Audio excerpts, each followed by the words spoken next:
Okay. Oh God. Wala. So, so 1, 2, 3, 4, 5, 6, 7, 8, 9. Hello, Alice. Welcome. Can you hear us? Yes. Thank you. Alice, can you hear us? No, not yet. Irina, can you hear us? Yeah, I'm here. Welcome. Welcome. We can hear you too very well. Welcome, Irina. Hello. Hello, everyone. Hi. Hi. Alice? Yeah. Oh, Hello, there it is. Alice. Can you hear us well? I hear you very well. Wonderful. Welcome. Thank you.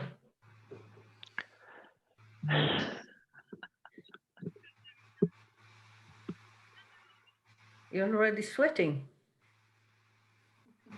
No. It's warm, yeah.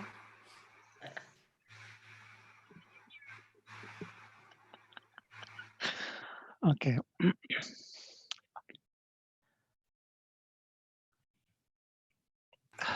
We're still waiting for Pilar to connect.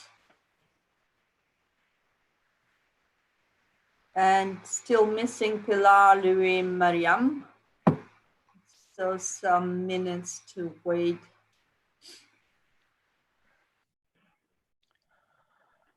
Hello, Olga, can you hear me? It's Mariam. Hello, Mariam. Yes, hello everybody. Can everybody hear me? I've been online for a couple of minutes. I'm just not using the video. If you'd like me to, I can. Sure, I that'll see, be good. excellent, excellent. Welcome, Mariam. Okay, hi Olga, hi everybody. Okay, wonderful. So. Sorry, I need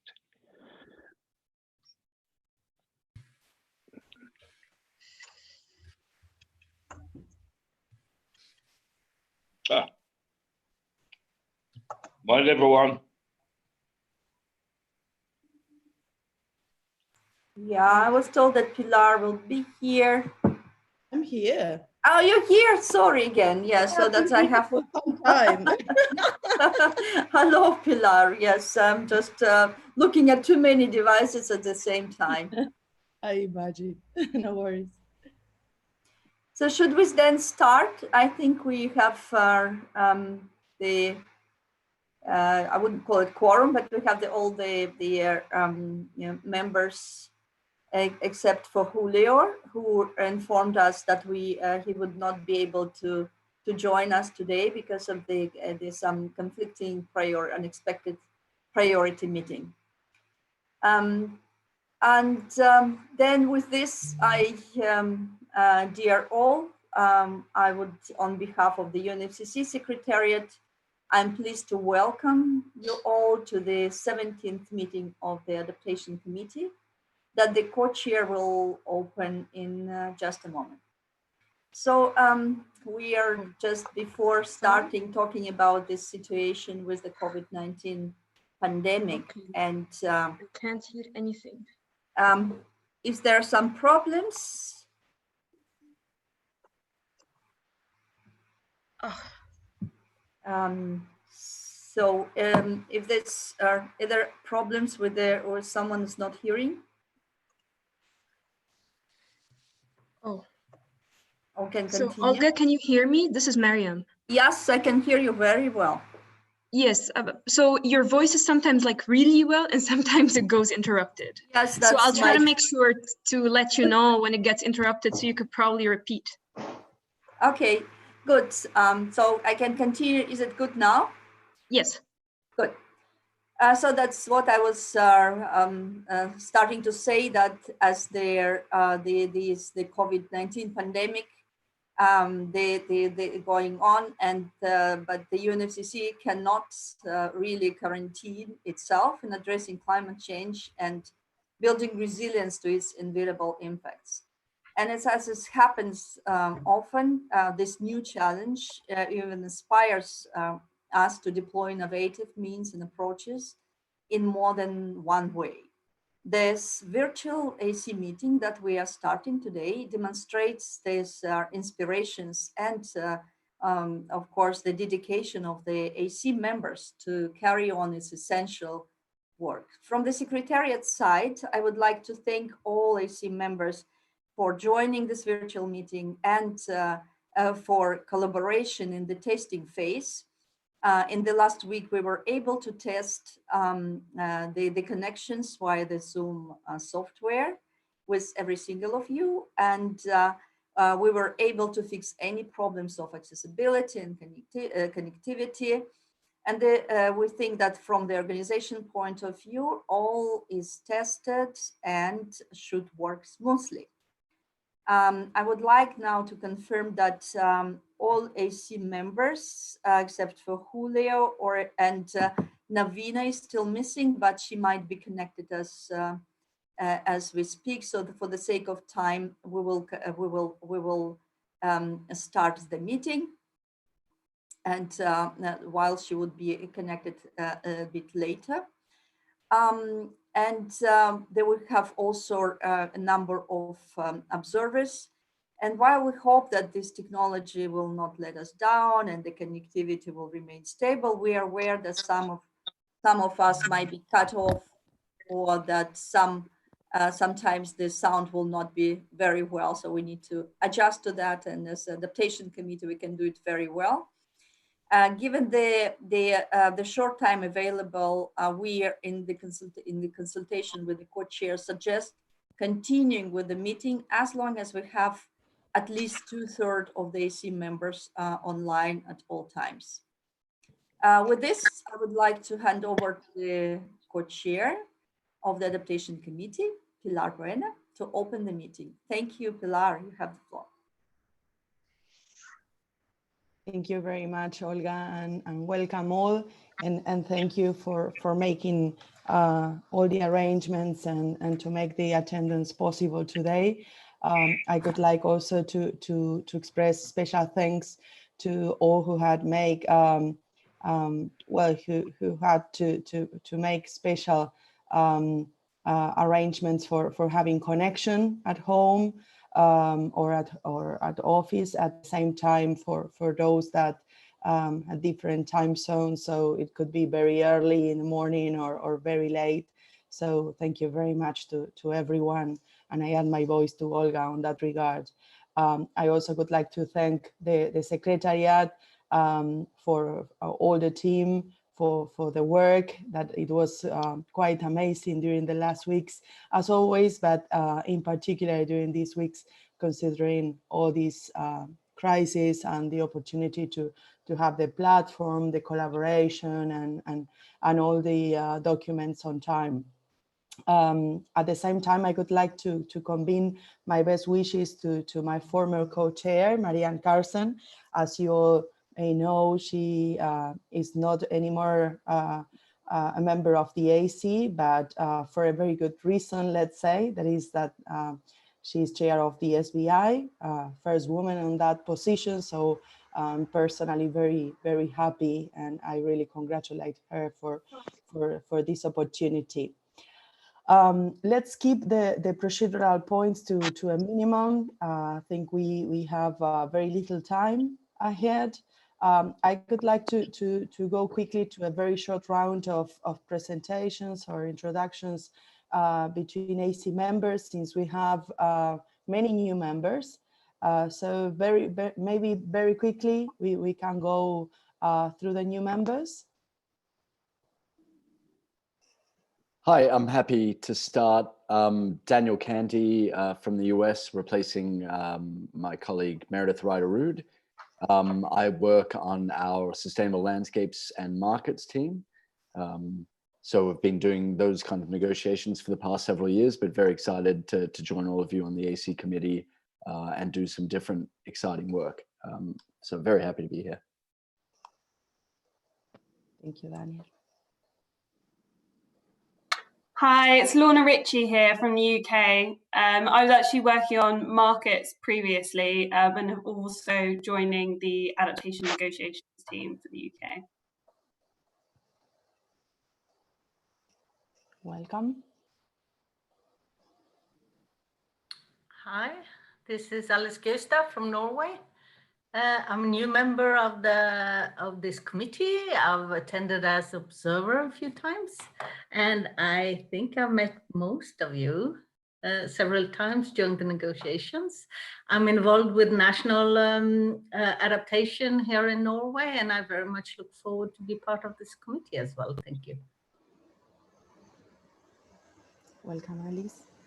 Hello, everyone. I'm Alessandra Sgobbi. I have been nominated to the AC by Italy. I work for the European Commission in Brussels for the department in charge of climate action in the adaptation unit since 2016. And I deal mostly with the interconnections between climate change adaptation and disaster risk reduction, and of course, the international dimension of adaptation, in particular, focusing on the least developing countries. And I'm really looking forward to working with all of you and meeting you in person at the earliest opportunity. Thank you.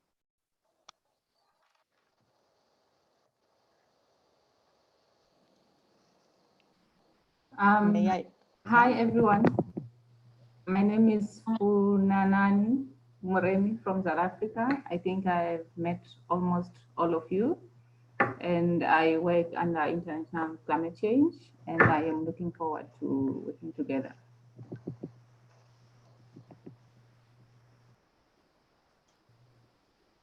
Hello, colleagues. My name is Mariam Alam. I'm from Egypt, and I've been following the negotiations for a couple of years, and I'm currently supporting the African Group of Negotiators, the lead coordinators, and the chair of the African Group on a few thematic areas, particularly adaptation.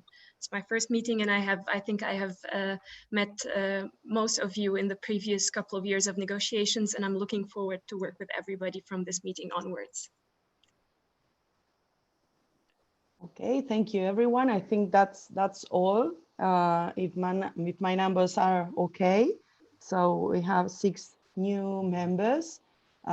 We really welcome you all to the Adaptation Committee, and we also would like to express our deep appreciation to all the members that finished their periods before this meeting. At the same time, I would also like to welcome special guests. I don't know if we have with us representatives from LEG. May I have this information, please? Do we have representatives from LEG? Okay, probably not. And what about Majid or any other representative from Facilitative Working Group of Local Communities and Indigenous Peoples? Okay, so probably they connect later.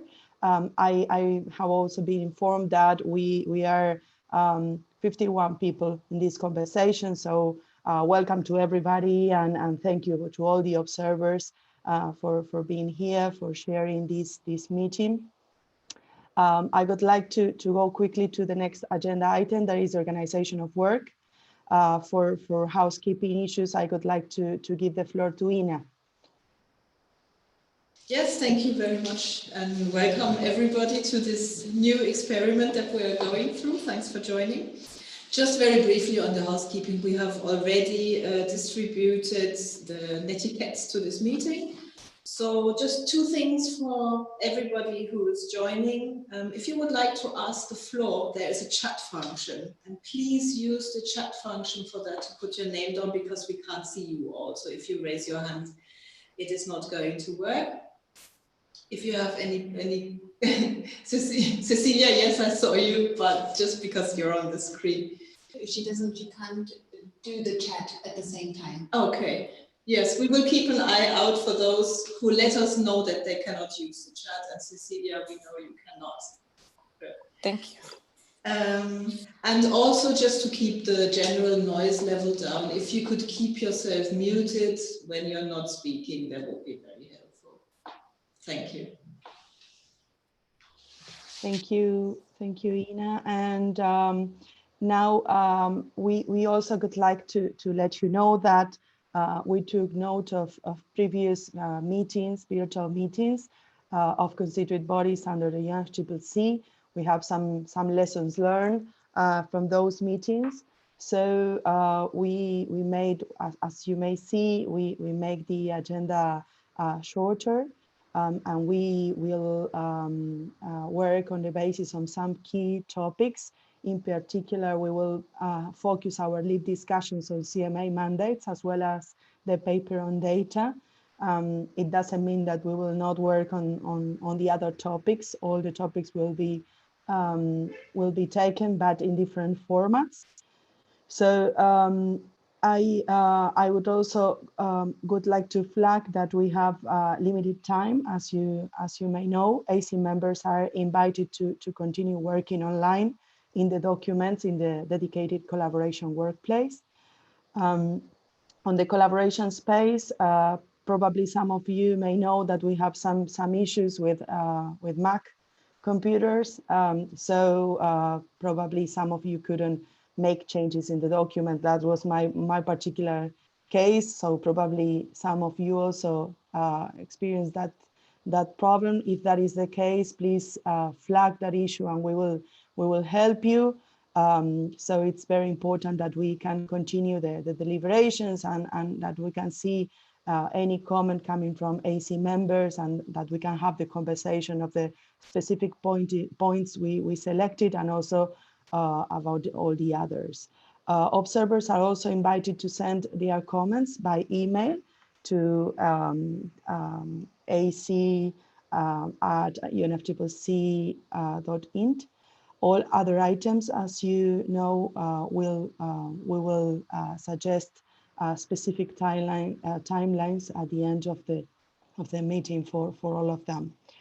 Well, with that, I would like to move now to the adoption of the agenda, if that is possible. So I will propose all the AC members to take a look to the document AC/2020/1.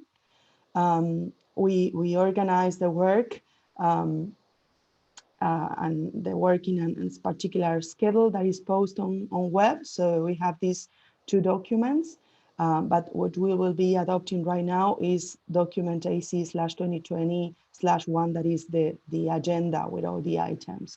So this is with the understanding, just to be clear enough for everybody and transparent enough, that all the items will be launched now in different formats, as I said, considering the circumstances of COVID-19.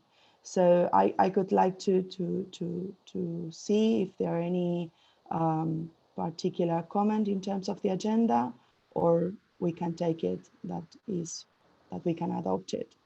So if the secretariat give me some help. Pilar, Mariam would like to have the floor.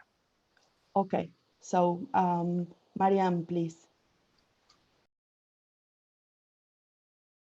Thank you, Pilar, and I would like to also thank the Secretariat for their prompt action in making an alternative arrangement to get the work going through this very difficult time, and I wish that everybody is safe and healthy.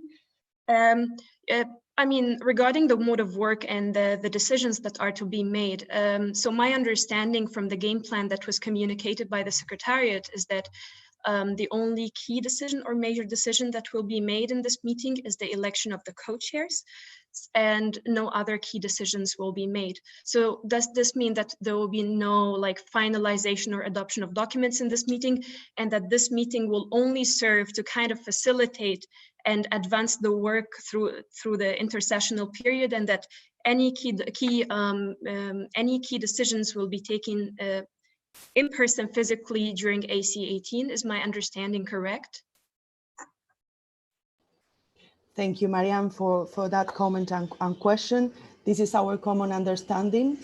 We, as you just said, we will not have decisions, only the decision on the co-chairs, but this is a very important meeting for the AC in order to continue the deliberations and the work, and also to organize time in intersessional work. We are not in the position to lose AC17, so that's why we are betting on all of you in order to have very fruitful discussions on AC members and of course all the observers. So that is the common understanding. So thank you, Mariam. May I check if any other AC member would like to take the floor?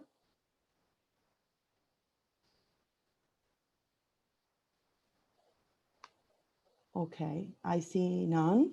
So hearing no objections, the agenda is adopted. So now I will go to the next agenda item, that is the election of the co-chairs. As you may know, pursuant to decisions 2 CP17 and 16 CP19, the AC at its 15th meeting elected its co-chairs to serve for a term of 1 year each, with one being member of an Annex 1 party and the other being a member from a non-Annex 1 party. The term of 1 year is now up, and the AC will be invited to agree on the future co-chairs. I believe that members of the AC have been consulting among themselves on this matter, so I would like to open the floor to the AC members for any considerations in terms of new co-chairs. Morning, Pilar. There. Cliff, yes, Cliff, you have the floor. Okay, let me just begin by saying, well, it's morning here in Jamaica. Good morning to everyone, or good afternoon, or good evening, or good night. And certainly hope that everyone is staying safe in these very trying times for everyone with this global virus. The leadership of the AC is quite important, and we've had very excellent leadership since our inception and first meeting in 2011. And I'm sure that we will continue in this vein, in this tradition. And so I would like to nominate as the non-Annex 1 co-chair, Ms. Cecilia Silva Bernardo, as our candidate. Thank you very much. Thank you very much, Cliff. AC members have the floor.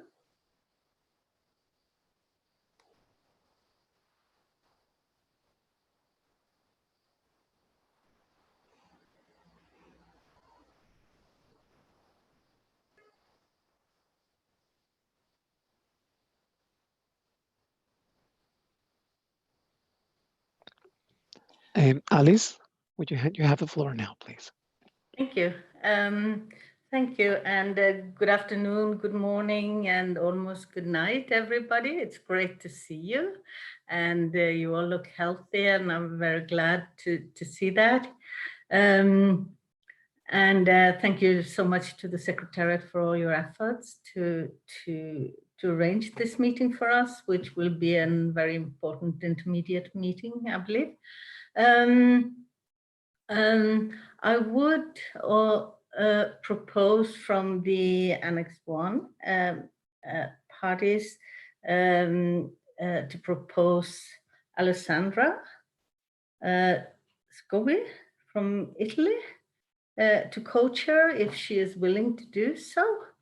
It would be, we would full-heartedly support both her and Cecilia. Thank you.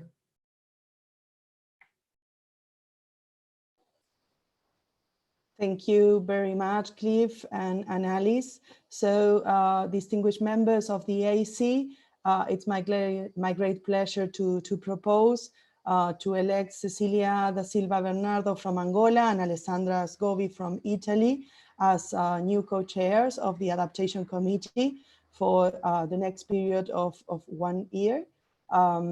Before giving them the floor, please allow me to thank everyone, to the AC members in particular for entrusting me with the honor and the possibility to be AC co-chair during the last 2 years. At the same time, I would like to very quickly to express my appreciation to the secretariat team, all of them. I don't want to name them because probably I will forget someone, but you are all very, very important. You are the pillars of the AC in many ways. So thank you very much to all the team. I would like to say many things about the importance of adaptation. I will leave it for now, considering the precious time we have ahead. So, but just to express that and thank everyone and welcome to the new members. So with that, I would like to hand over to Cecilia and Alessandra for first for some words and then for the continuation of the meeting.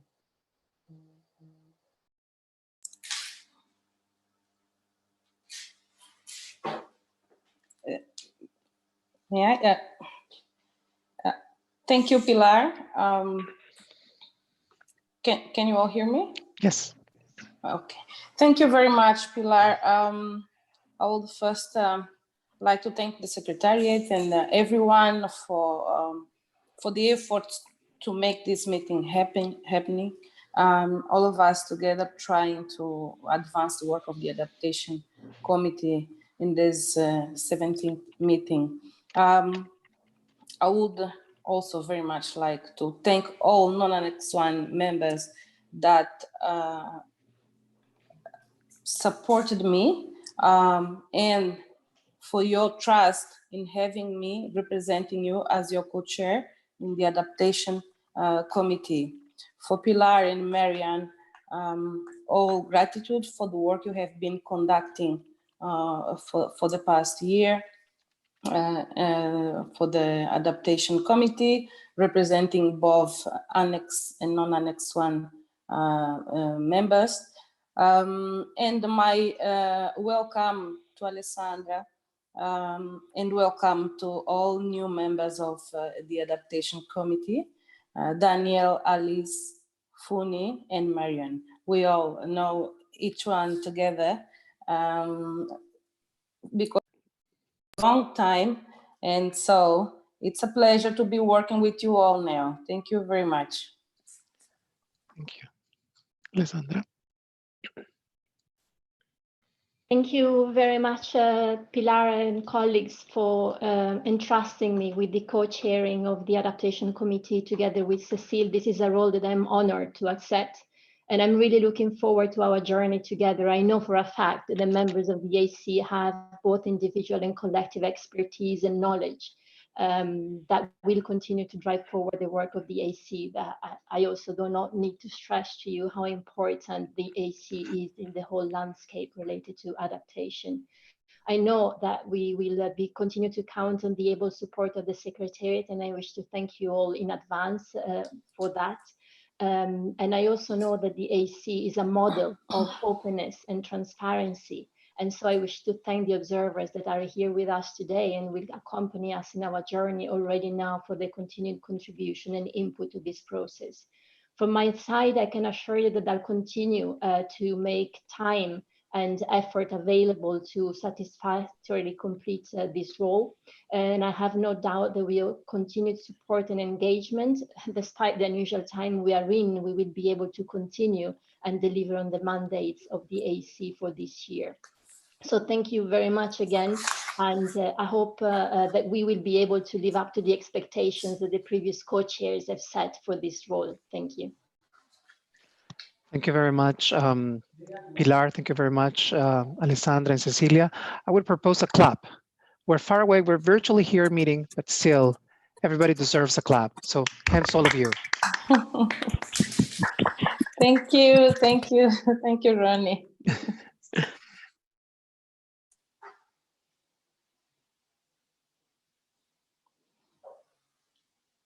Hello?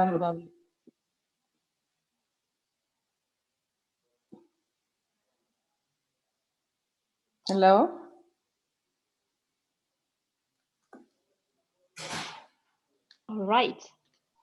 I guess we can move forward. Thanks, Pilar, once again for taking us through to this point, and to all the colleagues. Let us start now with the substantive work. What we have in the agenda for us today is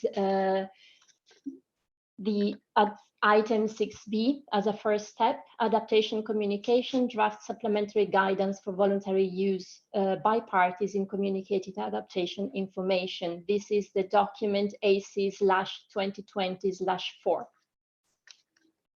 I would like to for you to consider the document as we move forward in the discussion and have it open in front of you. I hope you're all able to access it from the collaborative space. If not, the Secretariat had shared by email also the documents that are relevant for us.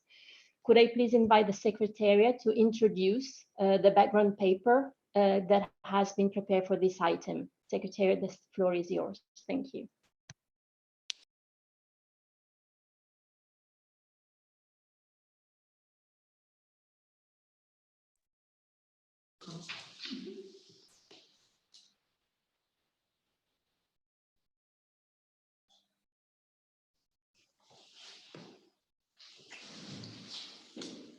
Thank you very much, Alessandra.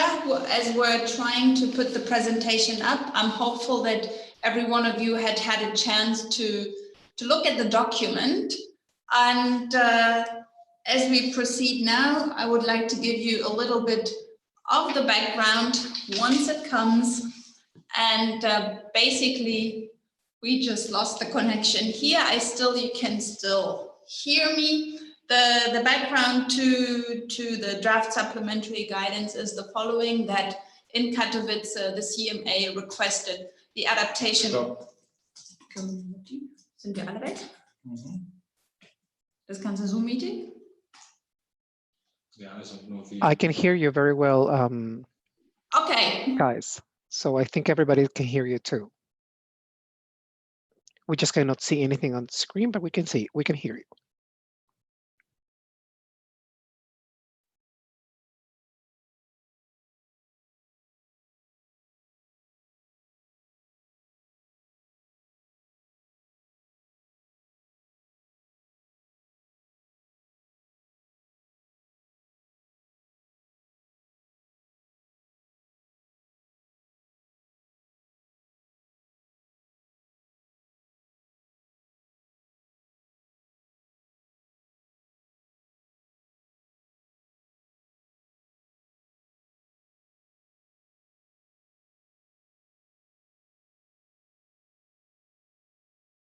I don't know if you have the same problems, but I cannot hear anymore. Yes, Alessandra, let's wait. They have a bit of a difficulty on the at the headquarters. So okay.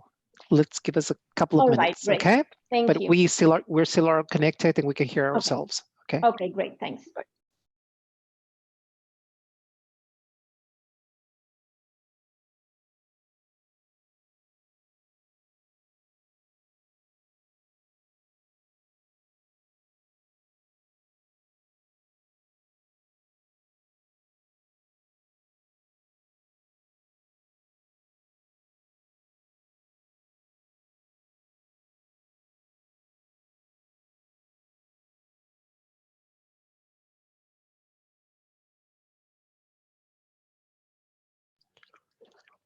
Okay, my colleagues at the Secretariat, they are reconnecting. So it's just a matter of a couple of minutes, okay? Okay. Thank you.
Everybody still listening to us? Everybody still connected? Yes? Yes? Okay. Our colleagues are reconnecting, as I said, and then we're going to have just an oral presentation from Annette.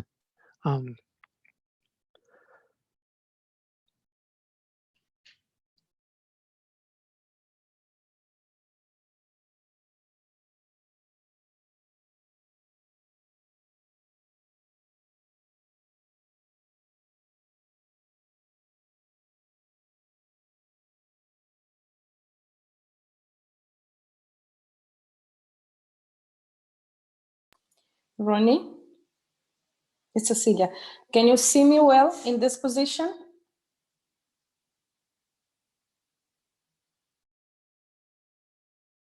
Yes, we see you well.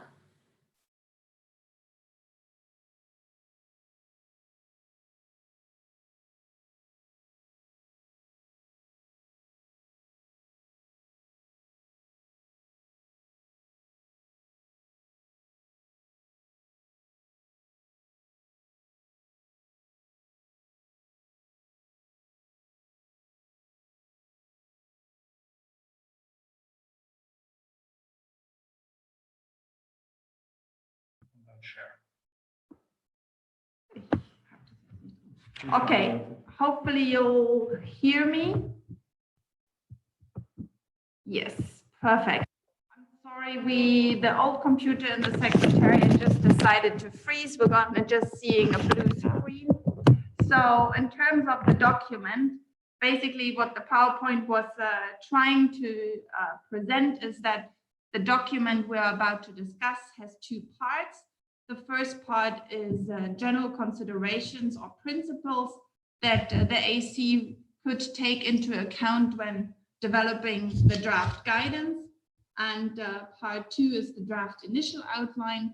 It, of course, looks very much into the adopted elements of adaptation communications as contained in the Annex to Decision 9 CMA1.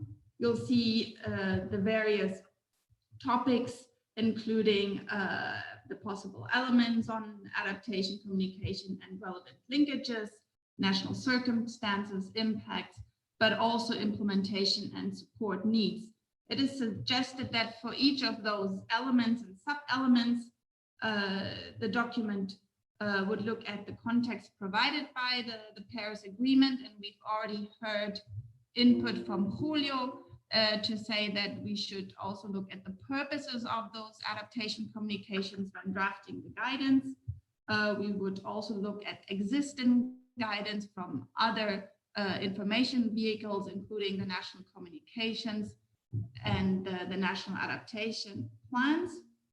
Finally, to also look at what the connections are and how it all connects once it's being processed, to also know, given that the adaptation communications feature into the global stocktake, to then ensure that the information we're asking to be included in the communications is actually helpful in helping in assessing whether or not we're seeing a global progress. That would be it from our side. In terms of the next steps, the AC may wish to consider the information contained in the documents and provide guidance on how to move forward. With that, over from our side. Thank you and apologies again for the technical difficulties. Thank you, Annette and colleagues, for the presentation. We're all learning to use these new technologies, so we have to be adaptive. They always let us know in the worst of moments, but I'm sure that as days progress, we will master them better. I hope that you all have the paper in front of you so that we can focus on the next steps as we do not see them on the screen.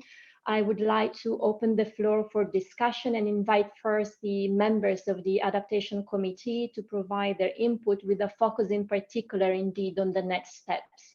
And I wish to remind everyone that we will have time to provide more in-depth and detailed comments in writing following this live session.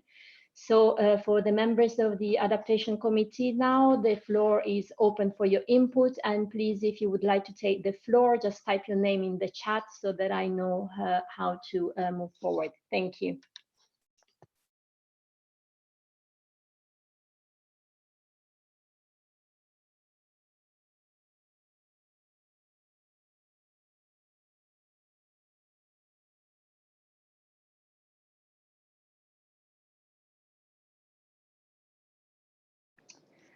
Clifford, the floor is yours.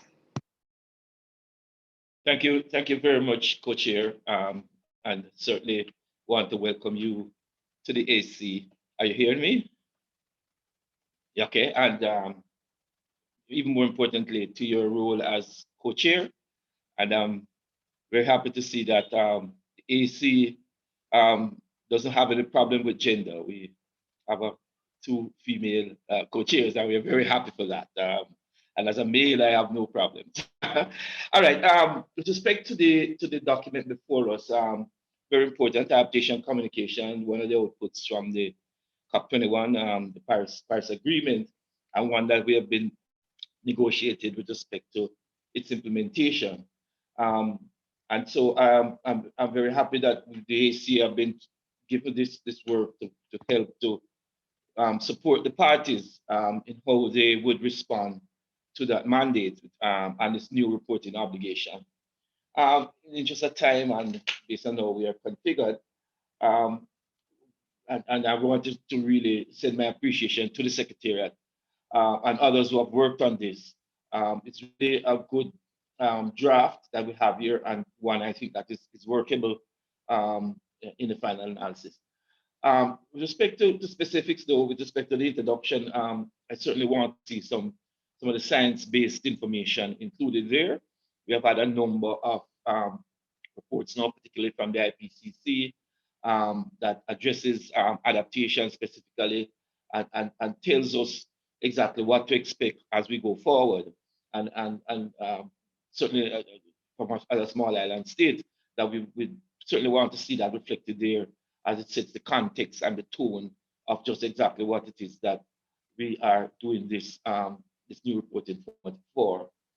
I would also like to see, I think in the impact section, which is, let me scroll down here, I think it's section 3.2, we certainly want to see also limits to adaptation, which we think is very important. We think that should be captured under 3.2 in some way, that persons who have, and all of us do, to report on limits to adaptation. To some aspect, we can determine what aspect it is, but that it should be included. I think it's in the decision in the annex for the adaptation communication, that in that annex, limits to adaptation is one of the elements that parties should include. I'd also like to see, I'm not sure where, but certainly some of the linkage to mitigation. We know that there's a direct cause and effect with respect to how much we mitigate, how much we need to adapt. And there's good literature out there that we should have, again, setting the context and keeping the main issues intact, that is linkage with mitigation. And then finally, the next steps, I'm a little bit, I'm really concerned about that. And would like to know, again, how the next steps will be taken after we have completed this and we have adopted it in the AC, how we're going to move it into the wider community. First, with respect to the UNFCCC, should we, for example, and I propose that we send it to the other constituted bodies to get their inputs, because there are strong linkages with the other constituted body. I know the CG, for example, over years been responsible for reporting and not national communication, would have good input. The other groups certainly would also have their say, the capacity, the PCCB, et cetera. And then how is it when we have the final or near final product, how do we get user input? So at least we can, I don't know, call for submission, circulate surveys, and get the parties' input into this process. Thank you very much, Chair. Thank you very much, Clifford, for these useful comments. We'll come back later on the next steps with respect to the document. I'd like to give the floor now to Funi, followed by Pilar. Thank you. Funi, the floor is yours.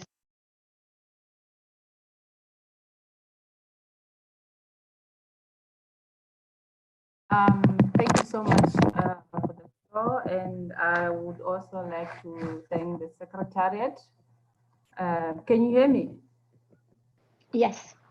Okay, I would also like to thank the secretariat for putting together this document. I think it's a very useful draft outline, And then I think I just would also, before I comment on the document, would want to hear the outcome of the meeting that they had with the Ipcc. We understand that they had a meeting last year. That I think that will be very important on how we move forward on this matter. And then on the principle section, I think it's important that we ensure that this supplementary guidance does not provide a burden to developing countries. And then one other minor input under section 3, paragraph 2.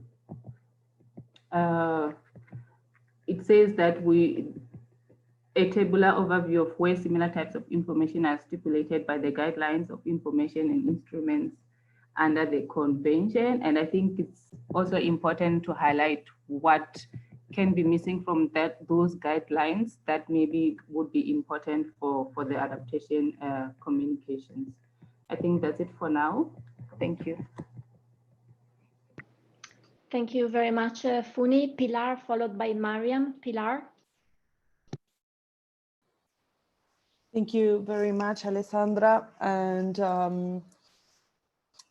I would like to make a few comments on the document. I don't know if I have some issues with the computer, as I expressed before, so I don't know if they are already in the platform or not, or the collaboration area, but just in case, there are a few and also a general consideration on the document. First of all, as I add my voice by expressing thanks to the secretariat for putting all these together and the different versions on the adaptation communications, the supplementary guidance. On part 1, as Funi said, I agree, and I added there the importance of avoiding creating additional burden, that is according to 7.10 of the PA to developing countries. And I also added that it's important that these further draft supplementary guidance be based on the elements agreed under the Annex of Decision 9 CMA1. So they are probably obvious things, but since there are principles, I consider it could be important to state that. At the same time, I also make a comment on the principles in terms of the concrete examples, just to expressing that it could be preferable not to provide examples or specific examples coming from countries, but more general examples, since we know this is probably a delicate issue. On part 2, I make probably some comments and questions more on 3, just to express I agree on the approach, as I agree on the approach before to this document. Just I would like to have maybe to ask or to be clear on what we are talking about with, for example, a reading of the elements, or which is the difference between the reading and the description of the approaches in 1 and 3. Maybe there to have a kind of example, it could be useful, but it's not, I don't feel comfortable with the 5 type of information, but just that I'm not so sure they are applicable in the same way to the 9 elements. So that's part of my question there. Well, I also made additional questions, but probably you will be able to read it in the platform. And another point here is that I think point 5 is quite important in terms of having a living document. That's how I see the supplementary guidance as something that we can revisit if necessary. And also I have just, it's probably procedural question in terms of if we are going to describe these 5 types of information before the elements, or we are going directly to the elements and expressing in the different elements the 5 issues by subtitles or something like that. So just to be sure that it's not repetitive. So these are my first questions, and then I will come back on comments, and then I will come back on further steps. Thanks. Thank you very much, Pilar. Mariam, please, the floor is yours. Thank you, Alessandra. And I'd like to first thank the Secretariat for putting together this very useful outline of the supplementary guidance. And I think Funi and Pilar have already spoken to what I wanted to ask or to raise. First was the engagement of the IPCC and an update on it, and whether there have been any kind of agreed modalities or options on how to engage with the IPCC, and at which point. And I will come back with very specific comments, but for now, in part 1, in the general considerations and principles, the first one is be solutions oriented and positive. I do not quite clearly understand how is that, so maybe if someone can provide a bit of clarification. I will come back with more in detail comments, so I now leave the floor for any person who would like to take it. Thank you very much, Mariam. Perhaps this is a good moment to ask the Secretariat to give us a short debrief from the meeting with the IPCC, since it has been mentioned already twice. And after that, I'll ask Daniel and Navina to take the floor. Thank you. The Secretariat, the floor is yours. Thank you very much, Alessandra. And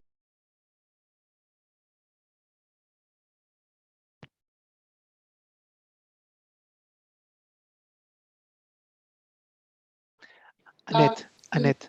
Yes. Okay, now we can hear you. You were muted. Oh, better? Yes, and okay. Now you're from the main screen. Now you're under the UNFCCC Secretariat better, not from yours. Okay. Because of the problem with the PowerPoint, we're working on 2 devices currently. Sorry about that. So the members present were Pilar Kultum, Mariam, Meredith, and Navina. And from the IPCC side were present the 2 co-chairs of Working Group 2, namely Hans-Otto Pörtner and Deborah Roberts, but also the Secretary of the IPCC, Abdallah Moqsid, and the head of the Technical Support Unit.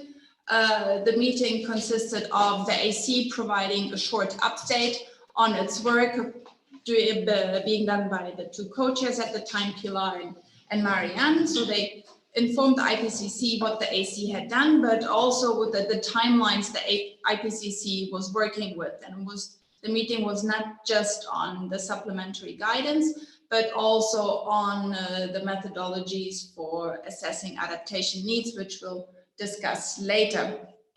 The co-chairs made it very clear that at this point the AC is still at an early stage, and that they're looking forward to an open discussion with the IPCC on a useful and feasible way forward.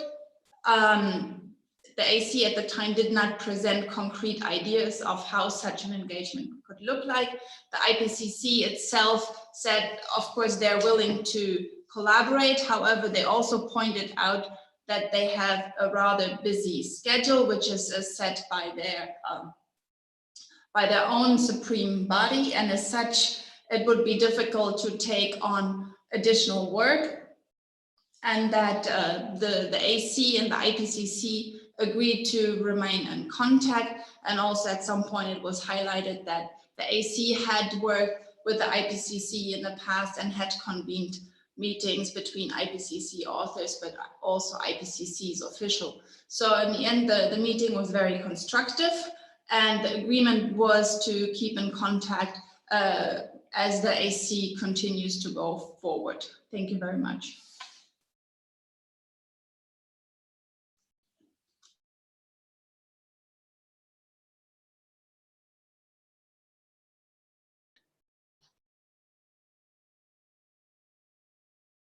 debrief.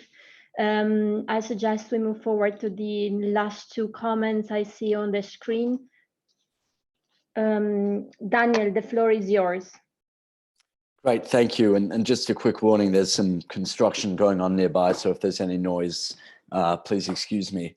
So first of all, thank you to the Secretariat for putting this together. I think it provides a useful guide to what we should expect to see. And I think in general, it has all the elements that we'd be interested in seeing and think would be useful. I'll provide some additional comments through the workspace and won't go through exhaustively here, but just want to quickly highlight in section 3, it speaks specifically to approaches and methods that have occurred in the past. I think there might be a space here to also look to ongoing activities. For example, the NAP process might be useful to look to here in this section. My colleague from Jamaica identified limits to adaptation. I think that there should be space for countries to provide, whatever kind of information they identify as useful. My understanding is that the Adaptation Committee thus far hasn't really gone into depth on limits to adaptation, and so might be a bit premature to try to identify it here without having kind of a broader discussion, getting input from other relevant stakeholders. So I'll leave it there. Thank you.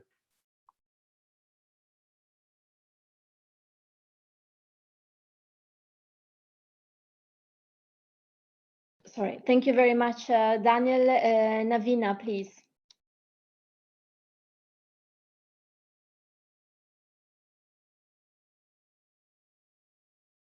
Hi, good afternoon, everybody, or good morning, colleagues in the other part of the world. Nice seeing you all, and also apologies for the noise I have on my end. I hope you can hear me well. And again, Pilar, thank you very much for the excellent work in the past years as the co-chair, and congratulations to Ale and Cecilia on their new role. I would like to also thank the Secretariat for preparing this document on adaptation communication. In my view, the introduction that was made by the Secretariat and also the paper without any other comments, it's a good start for the discussions. I think that we have been going a bit in circles when it comes to adaptation communication, and one of the good things is while we go in circles here in the implementation on the ground, we have the advantage that we don't have to go in circles and we just implement it. So we have already implemented adaptation communications, and by implemented, I mean drafted them in 5 countries. And I think some key lessons, and I think this is already embedded in the Paris Agreement and in the CMA decisions, is that the adaptation communications is not a new process.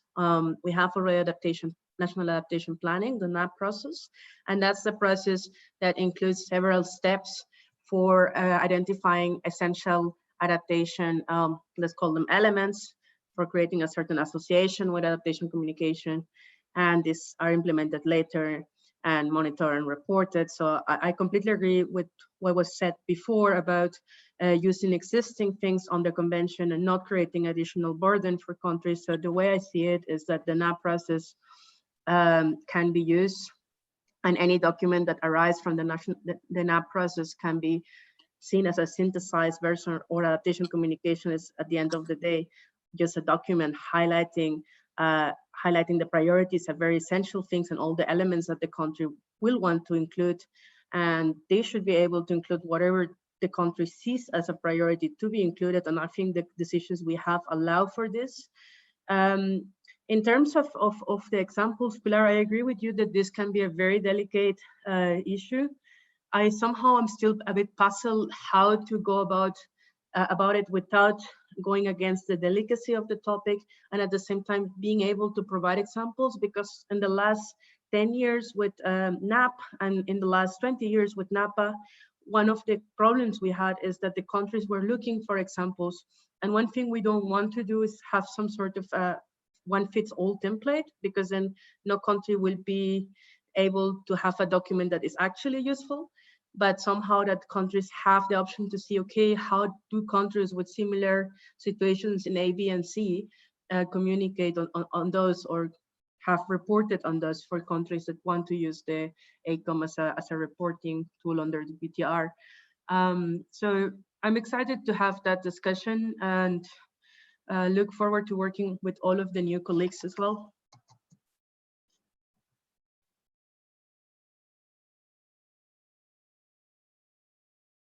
Thank you, Navina, for your input. I have Alice in my list. Alice, please. Thank you. And thank you for all the very good comments. I think that colleagues have provided already. I just have a few more to add. I want to thank the Secretariat for preparing this. I was able to see it at an earlier stage as well, and I guess we provided some input. Just to make sure I understand it correctly, I understand part 1 to be some principles for us to sort of bear in mind when drafting this and when preparing part 2. So it is my understanding that part 1 will not be a part of the end product. It's just sort of what our guidance to do the end product. Please correct me if I'm wrong. When it comes to part 2, we also agree with the approach of this. I think it looks very good and it makes sense to us. I am a bit cautious of the section 2 or chapter 2, part 2. I think a few of these issues, they are very well covered in the Katowice decision and the 9/CMA1. And we must be very careful not to start negotiating those again or tweaking formulations and phrasing from that. So I guess that this part probably should just be referencing previous decisions to set the context. And the same comes from in chapter 3, the sort of the 5 themes or types of information.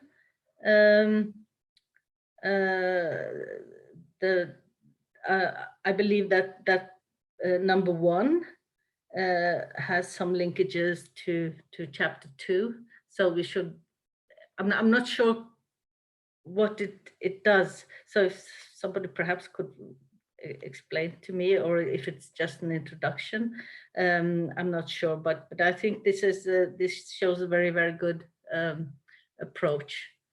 And it is my understanding, I think it was probably Pilar who brought it up, whether these 5 sort of themes or 5 types of information should be addressed at each subsection, each of the 9 subchapters. It is my understanding that all the 5 should be applied to all the subchapters, but please correct me if I'm wrong. Thank you.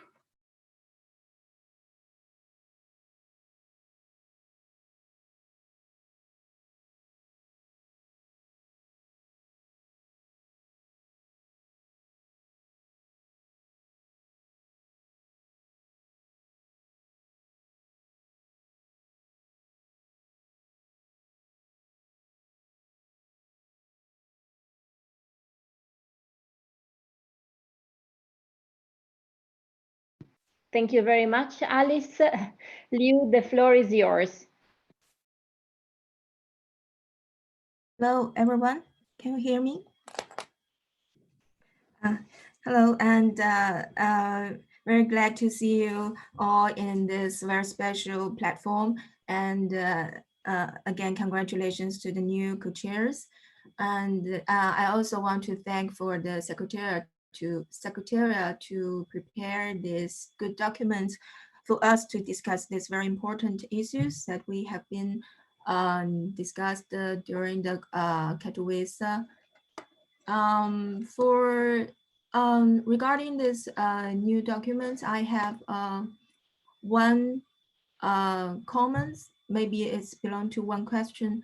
I think that we need to very clearly to think about what's the nature of this supplementary guidance it is. Because I think that is what's the differences between this existing adaptation communication guidance and this new guidance. I think that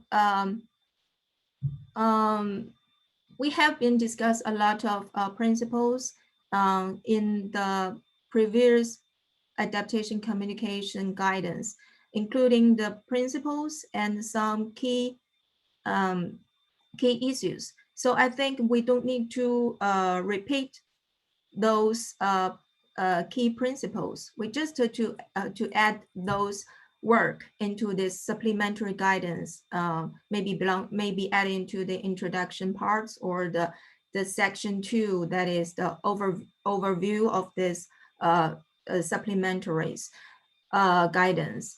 And then the supplementary just for the technical issues that we want to add it into the existing guidance. So we will be avoided to overlap some work we have been done during the previous meetings.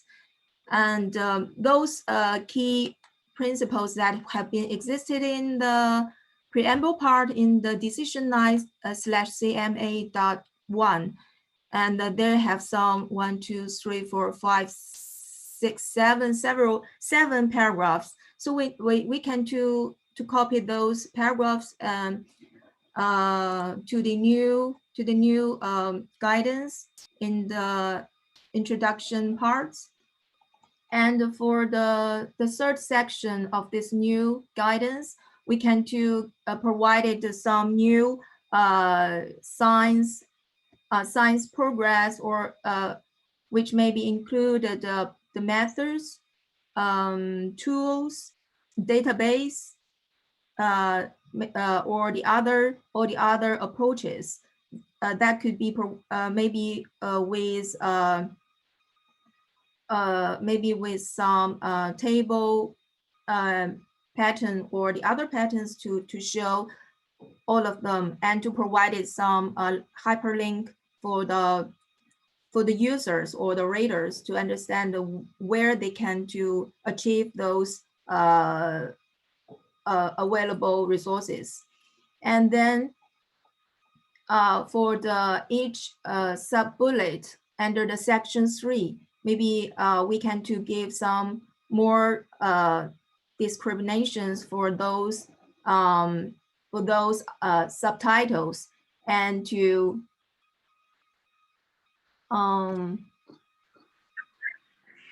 give more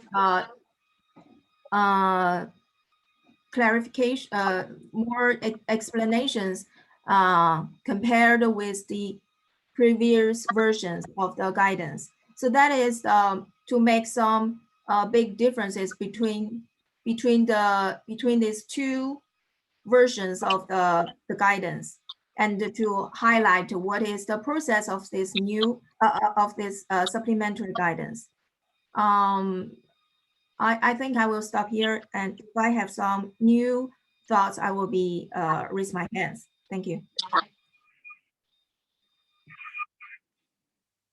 Thank you very much, Liu, for your input and your comments, and thank you to all the AC members who've intervened so far. I would now like to give the floor to the observers, as there are no more comments and input from the AC members at this stage. Are there any observers who would like to intervene at this point? Please type your name in the chat box.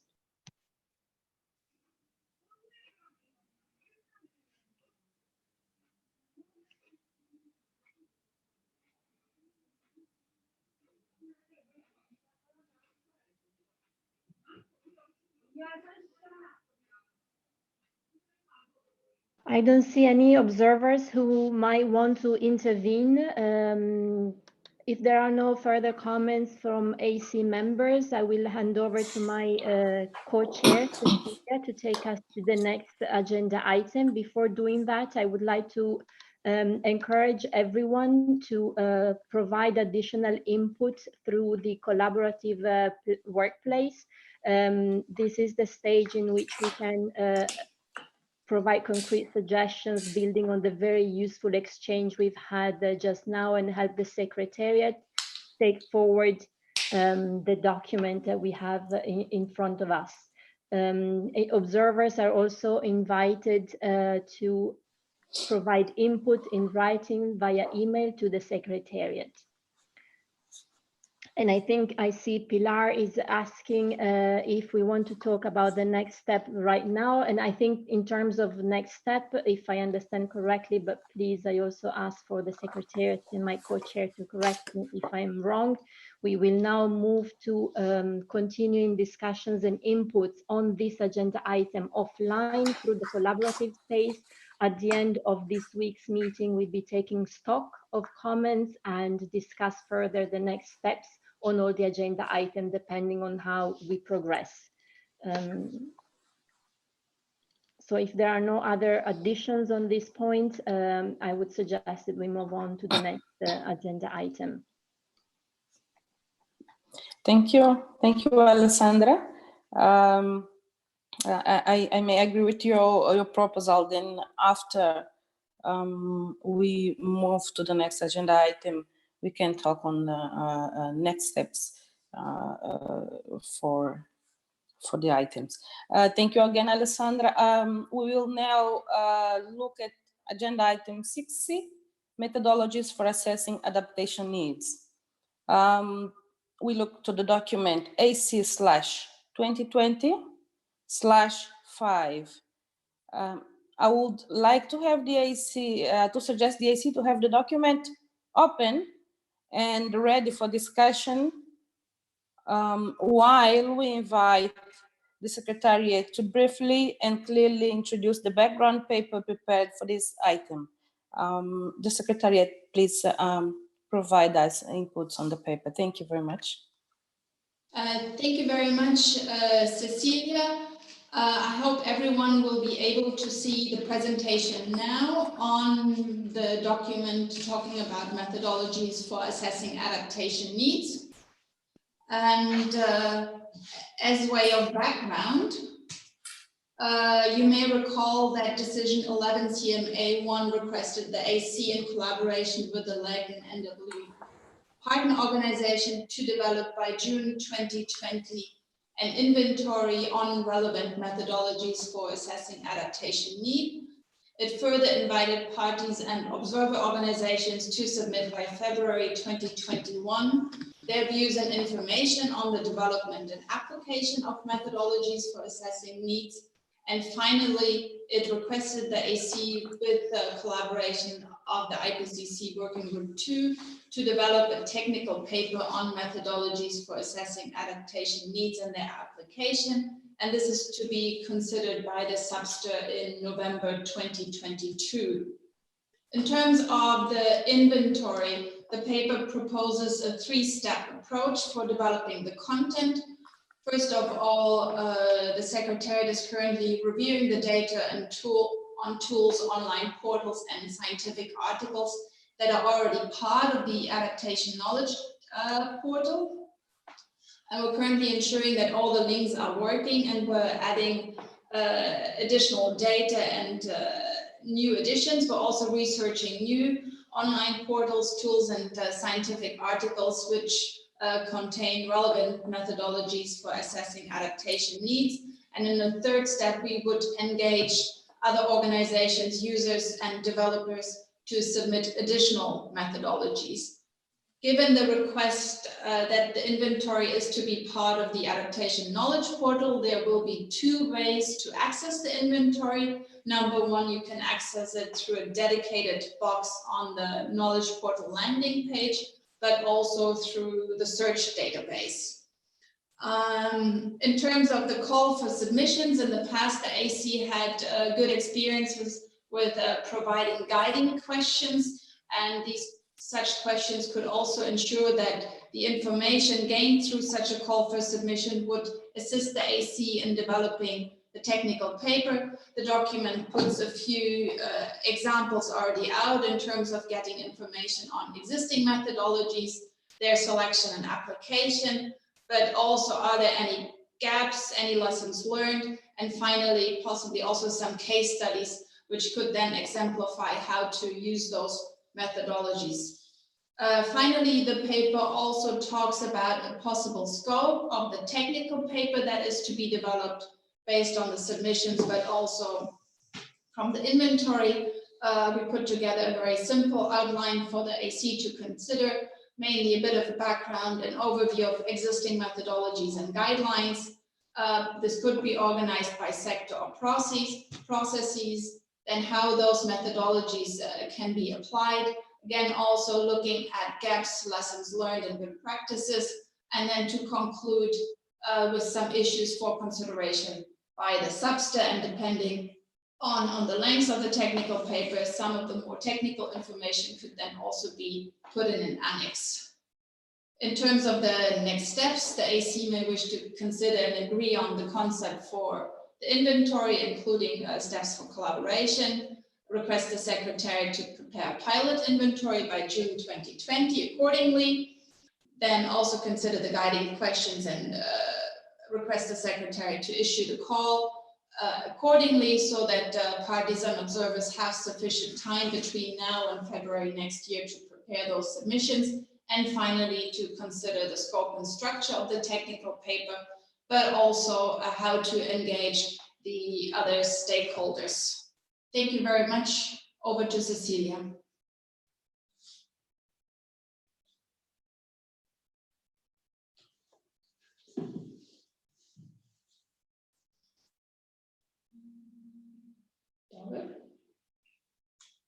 Ich bin gemutet.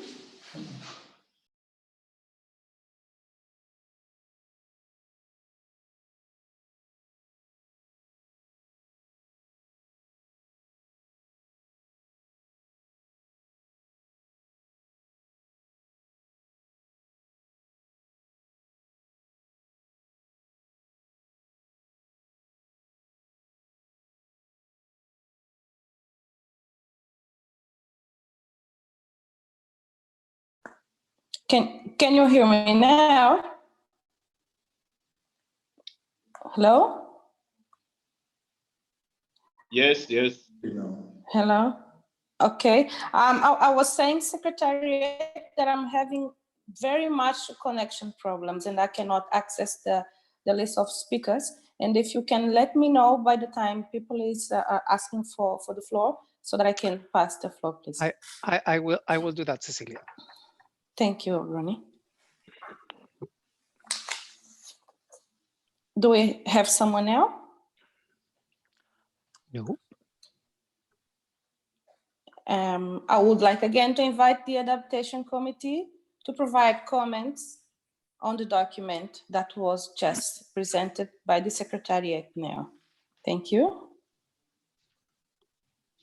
I see Mariam. So I can see from here, Ronnie. Thank you. Perfect. Great. Mariam, please, you have the floor.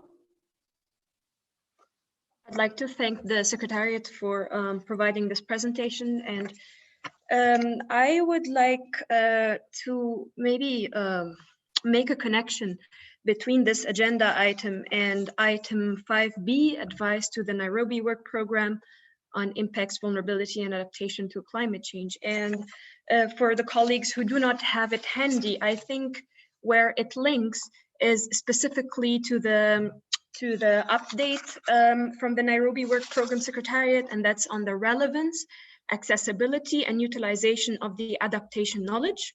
So there has been a survey done between November 2019 and February 2020, and the purpose of the survey was to seek insight from the UNFCCC focal points on the relevance, accessibility, usability, and utilization of the knowledge on the adaptation knowledge portal. And the respondents to the survey, they have noted poor navigation and signage to relevant content, and they cited these difficulties as the challenges. And to that, the Nairobi Work Program Secretariat is currently undertaking a comprehensive analysis of the survey results, and the final report will be available in April 2020. So until April 2020, we will be able to know if they will do any changes to the interface or to the very adaptation knowledge portal, which according to the concept of the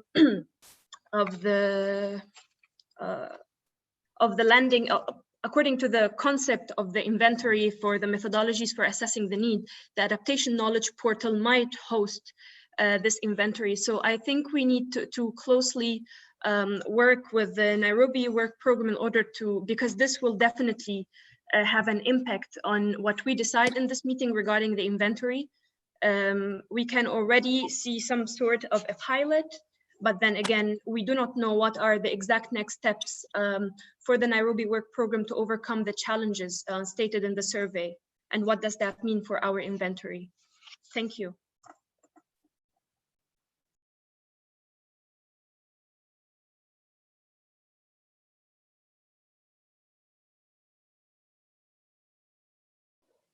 Ronnie.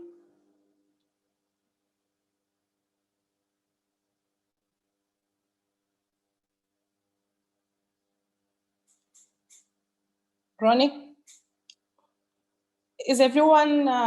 Pilar would like to have the floor me? now. Yes. Pilar would like to have the floor yes, now. Pilar, you have the floor.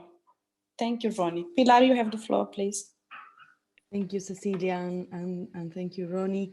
I agree with Mariam on the relationship between this topic and Nairobi Work Program work and survey. I would like to probably, before making more comments in terms of the documents per se, or the document per se on the mock-up, I have questions in terms of the interpretation of the proposal. Maybe I see David in the Ipcc secretariat team. I think he was involved on this one, but let me know if I am mistaken. Or any other person from the secretariat that could help me to understand maybe if we are planning on under 2.6, are we planning to have any kind of new information? Which is the role of the option 1 of the new box in terms of ordering or not ordering information? I have like some gaps in terms of what is new, what is not new. If the thing that is new is just the bottom, let's say, or the box that we are adding, or the search on the second option. So I have like more questions here first before being able to provide probably comments. So may I ask someone from the secretariat team that helped me a little bit with those? Okay. Please. Thanks. Sorry for not waiting for you. So I think it's better to read this not as an option, but it's 2 ways to getting to the same information, right? So we know the current challenges on the NWP and the AKP and the Adaptation Knowledge Portal, and we are working to resolve it. But at the same time, there will be 2 ways of accessing the information. So it will be embedded in the overall Adaptation Knowledge Portal database, but there will also be a specific path to find it, where the information is like more specified to the needs of this work, of the inventory. And of course, the data that will be entailed will be refined, and we will work through the data that's available, see if there are probably some broken links, fix them. So it will be a combination of both new data, but also keeping the old data that's still relevant. If that answers the question. Thanks.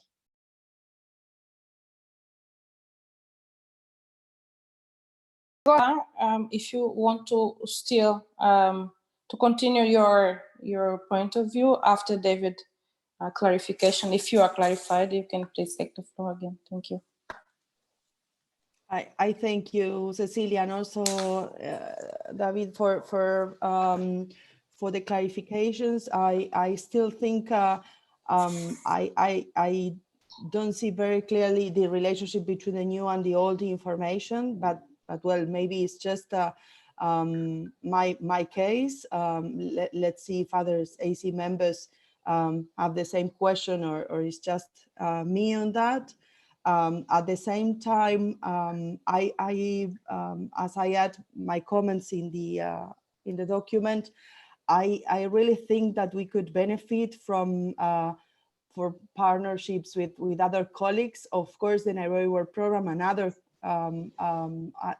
colleagues and organizations that could help us to do something different.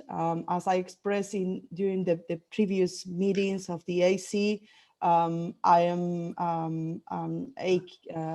AKP user. I use it really for work, previous and current. And I still think that we really need to make, and that's why I agree completely with Mariam that the survey is quite important, because the portal need some deep changes in terms of how we organize the information. So I fear that in some cases we are piling up issues or problems. So instead of solving them, but well, let's see from other members if you see that to have other partners on the same table and to check with observers. We have a lot of observers in this conversation. If we can have any kind of inventory that could be, I don't know, something different from the proposal, that of course I thanks, but I think that we could really make it better. I understand the budget constraints, so that's the issue that really didn't help a lot in the past for our deliberations. So I will stop for now. Thank you. Thank you, Pilar. On my list, I have now Cliff, and after Cliff, I have Alice and Alessandra. Please, Cliff, you have the floor. Thank you very much, Cecilia, and thanks for the comments. I certainly, as Pilar stated, support wholeheartedly our engagement with the Nairobi Work Program has been suggested by our colleague from Egypt. I think with the Pilar's concern about the information, the data that is provided, that the database will have the option that the Secretariat can continuously update as new information becomes available, new methodologies become available, that they can then be added into the database. So certainly if it's not complete yet as it is, then certainly there's the option to have it updated periodically so that new information is always available. Concerning Abdul, and just looking again at the two options here, is that, and my experience with trying to navigate the Ipcc website, is that it's not the easiest thing to do. And just looking at these drop boxes and all of that, I know persons are going to have problems with accessing the portal in the form that it is. So I'd urge, and I hear about budgetary constraints, that we make sure that the portal itself, I hear that we might be updating, it is as user-friendly as possible. Very easy for a student to go in, for a secondary school student to go in. You don't need a professor, you understand? As it decides, the UNFCCC website is now not the easiest website to navigate. So I hope that will be taken into consideration to see how to make it as very user-friendly as possible. Because this is very important too. And finally, and this is down the road, I mean, we have until 2021, but to make sure we have them on CD-ROMs, so that places where you may have internet concerns, that you have a CD-ROM that you can just put into your drive and you can pick up the information. Thank you, Chairman. Cliff. I now have Alice. Alice, please, you have the floor. Thank you, Cecilia. And thank you to the colleagues who have spoken before me. I've wholeheartedly support the proposals and that collaboration with the Nairobi Work Program is important, and the communication and dissemination part of this is very important. And thank you to David for clarifying sort of the options, that there are two ways to access the information. And it is my understanding that the Secretariat will now compile relevant information regarding methodologies to assess adaptation needs, which is already available somewhere in the to somebody black box of the web page, but they will now sort of collect them and take them out from wherever they are on the web page and put them into the one box, which is here illustrated as a dark blue box, so that it can be available. And I understand that the other way to access that information is through a search function. And as I said, it is my understanding that the Secretariat shall now, before June, compile the already information that is already available, so that it is easier to find, and that will be a pilot. I think the approach expressed in this paper makes very much sense to me. It also struck me, as several have spoken to, that we need to outreach to fulfill this task from the CMA. And I think that the guiding questions for the submission, which is supposed to be due to be done before February next year, I support those questions. I think they are very relevant, but I think that we as committee members need to think about how can we promote these submissions, because I think that there are a lot of people out there, research institutions, policymakers, who have a lot of page good submissions.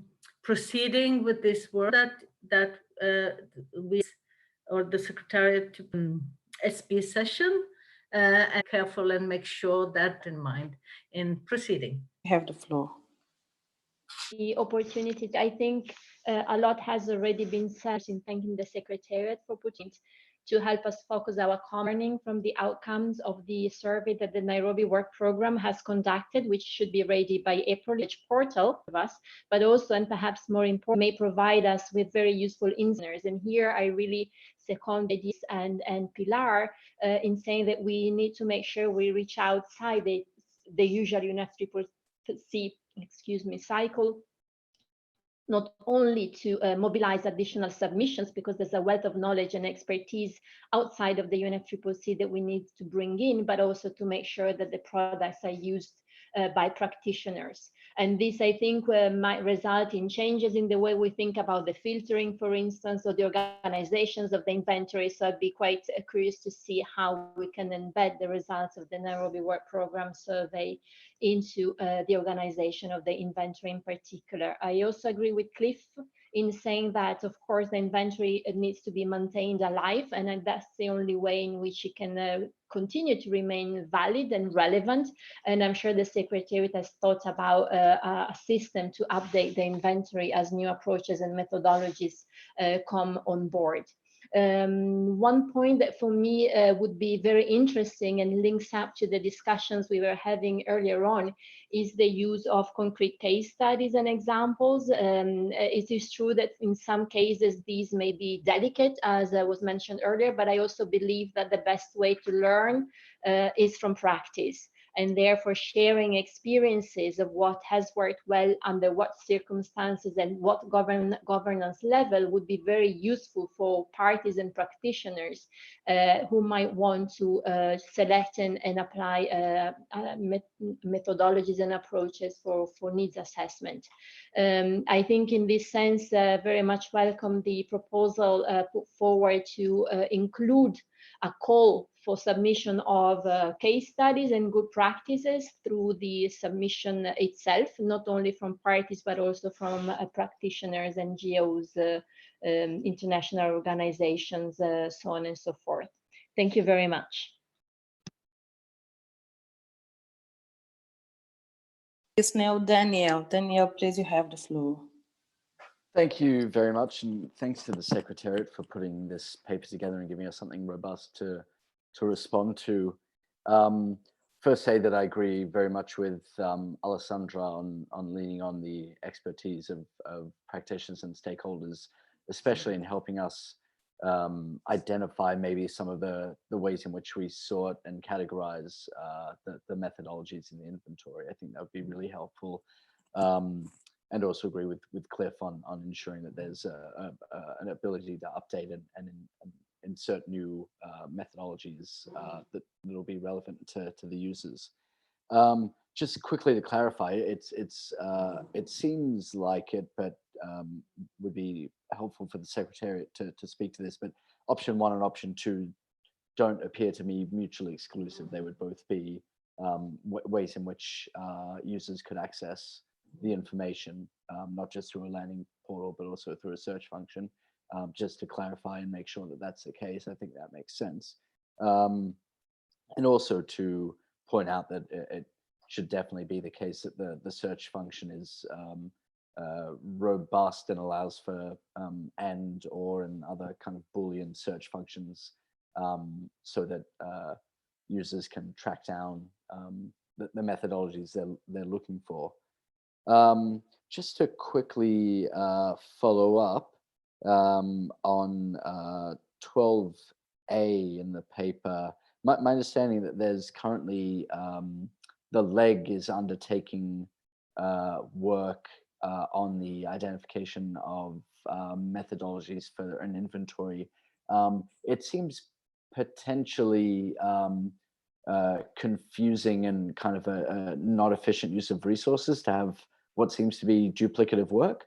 So just if the Secretariat could speak to the work the leg is undertaking.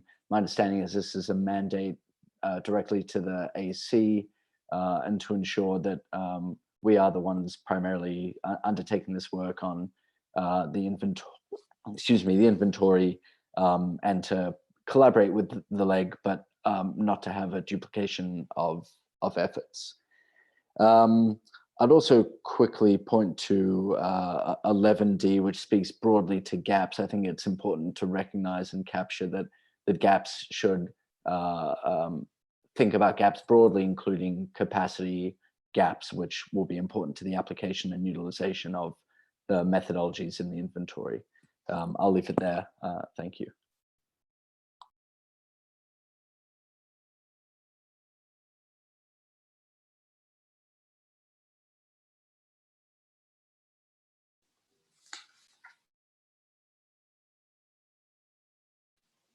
Can you hear me now? Okay. Thank you, Daniel.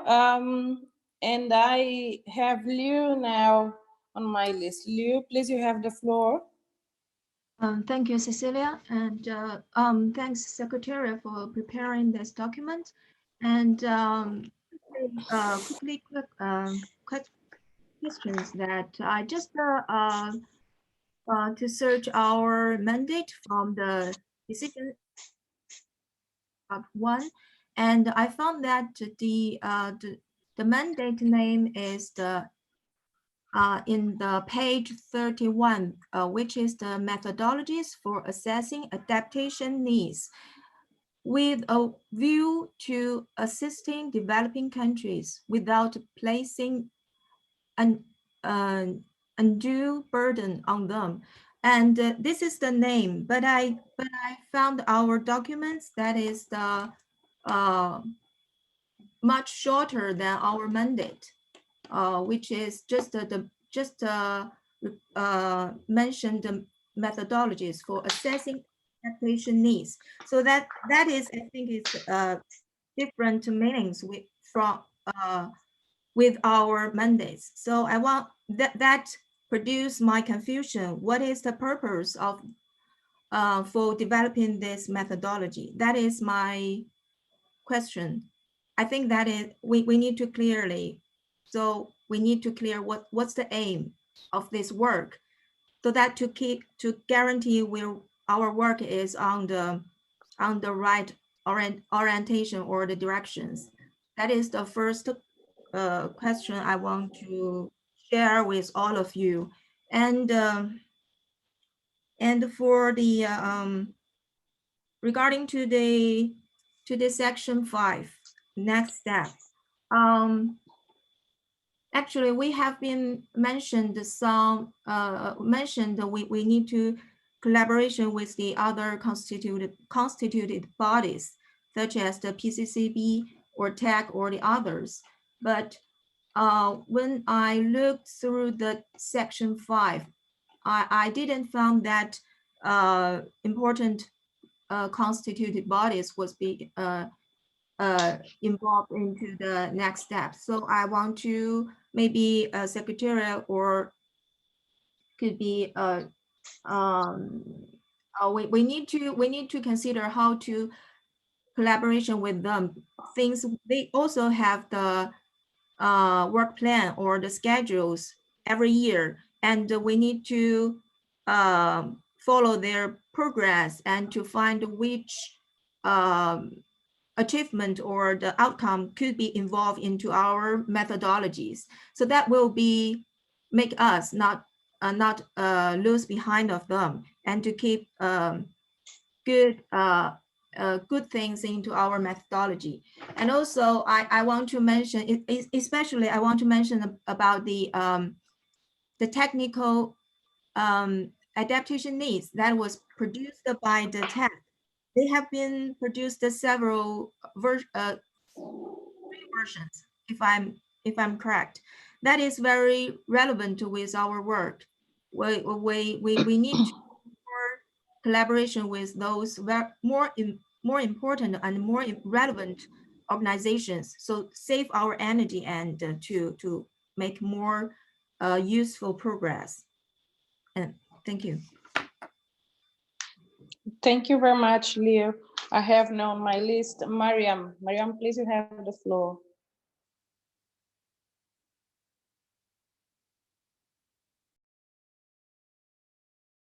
Thank you, Cecilia, for giving me the floor. And I also agree with many of my fellow members have mentioned on the user friendliness, the communication, dissemination, outreach, maintaining it alive, and others. But I would like to make specifically 2 points. So first, it's on the possible scope of the technical paper, and that's part 4.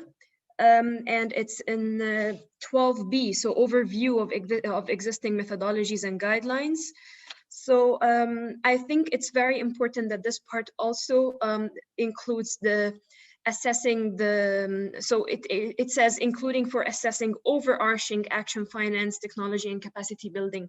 So I think here it will be very important to include some kind of, how to say it, maybe synthesis on the availability of methodologies for each of the thematic areas, and also on the different spatial scales and regions. So for example, I do not mean to prejudge, but looking at number D of the same section, which is on the gaps, good practices and lessons learned, through doing this sort of comparative analysis on whether there is, sorry, what I mean to say is, yeah, if we try to look at the methodologies in the different thematic areas and in the different spatial scales and regions, we might find some gaps either in one of the thematic areas or in one of the scales or in one of the regions. And this will be very important in terms of the value added of this technical paper.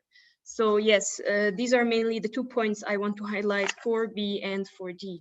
And on section 5, in the next steps, I would like to echo what Leo had just mentioned. And that's regarding a plan for engaging the stakeholders. I could only see some of the stakeholders, but not all. So for example, I see the SCF is missing, tech is missing. There could also be other stakeholders. So thank you so much for now. I see Alice asking for the floor. Alice, please, you have the floor. Apologizing for coming back on this. Liu brought up the mandate that we're working out from.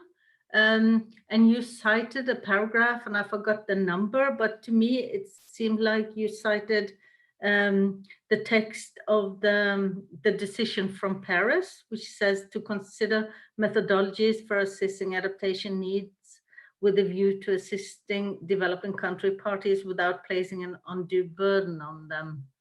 Was that the one you were citing, Liu? That was my understanding.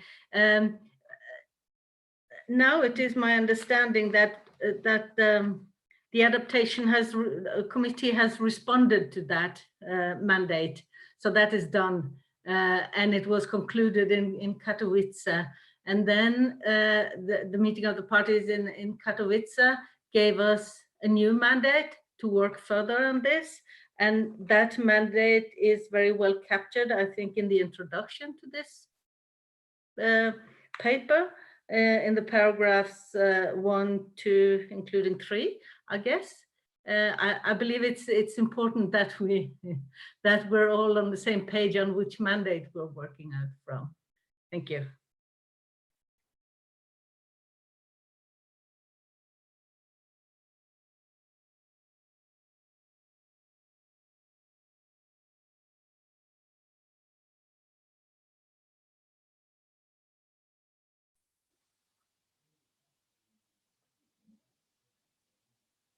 So while we don't have Liu responding, I see Funanani.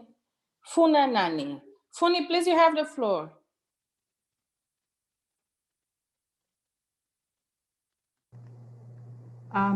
Thank you, Cecilia.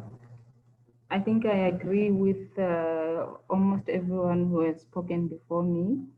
I just want to find out, based on what Alice and I think somebody else said, in trying to make sure that the submission reach as many users or developers as possible, if it will be possible to develop an online questionnaire where people will then fill in these questions that we're trying to come up with, instead of just drafting a submission, so that we get as many views as possible. Would that be something that we can explore as a way of ensuring that we get a lot of inputs from the users and developers of these methodologies?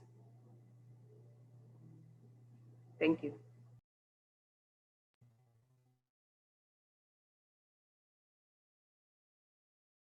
After Daniel, we provide sometimes for observers also to provide their point of views. Thank you, Daniel. Please, you have the floor.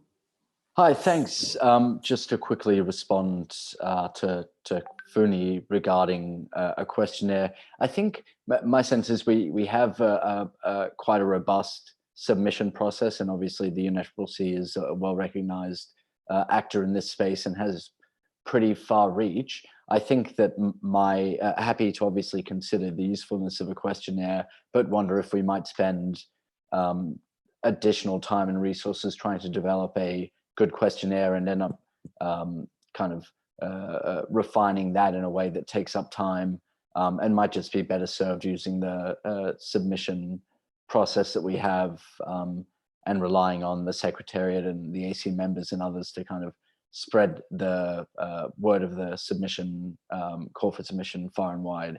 That would be my recommendation and approach. But if others are interested in developing a questionnaire, obviously happy to consider that. Thank you very much, Daniel.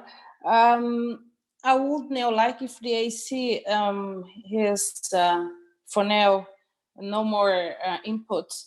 I would now like to invite the observers to provide their opinions, and while the secretariat is preparing for the clarifications asked by the Adaptation Committee members during the discussion.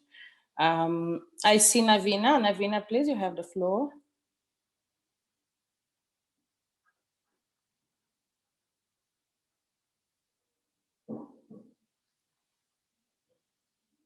Yes, Navina? Thank you, Cecilia. I think now you can hear me. I was saying I would not like to repeat what previous speakers have mentioned. I agree with many of the aspects that were brought by colleagues.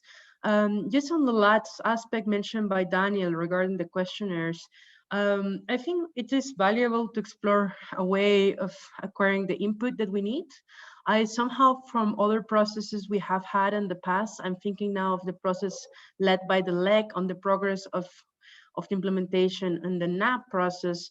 The questionnaires did not prove to be a very helpful tool, and I'm not sure that they will be a very helpful tool for what we're trying to achieve at the moment either.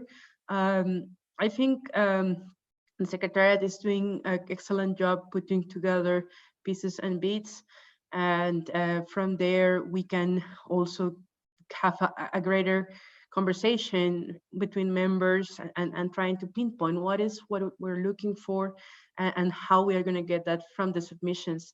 That's one point. On the point as to Louis, you mentioned something very important on the mandate and why certain bodies are mentioned and others are not. As you may remember, throughout the last years, we had that discussion. At some point, we had standard language saying, like, inviting bodies under the UNFCCC, UN agencies, implementing partners, etc., etc. And then somehow there was a discussion that felt that if we have a listing and we forget someone might not feel invited, etc., etc. So that's why we went for the process of just making a more general reference. But I think in this exercise, the way I understand it is that we can look at any source that is available out there and fulfills the purpose that we're intending to do. Thank you, Cecilia.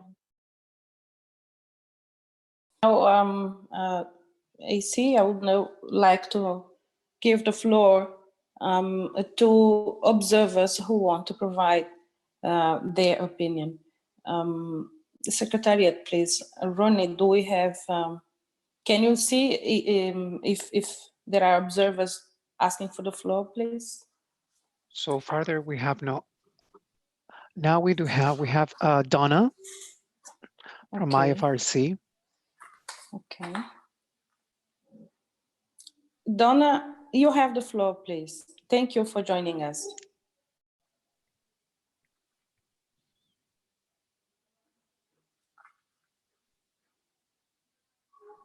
Donna, can you hear me? Donna, can you hear us?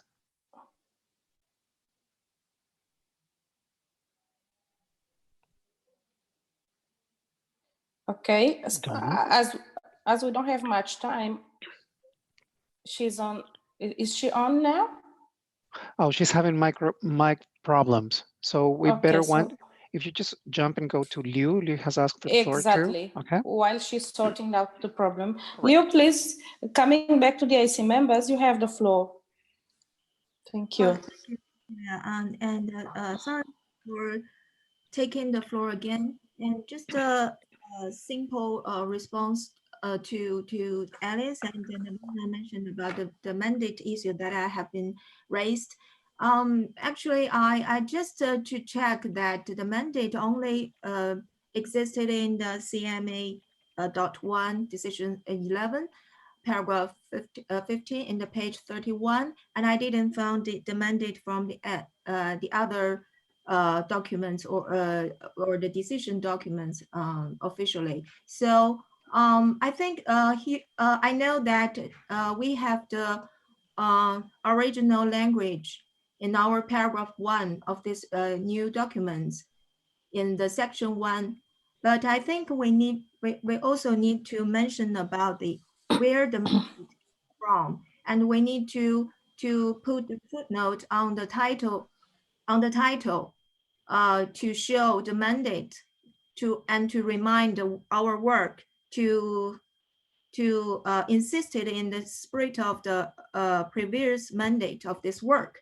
So I suggested to put the footnote number 1 following the title of methodologies for assessing adaptation needs, so that to keep the mandate is correctly here.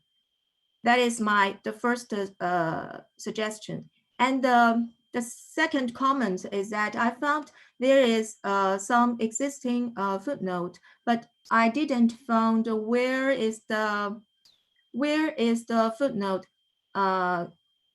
existed in the text.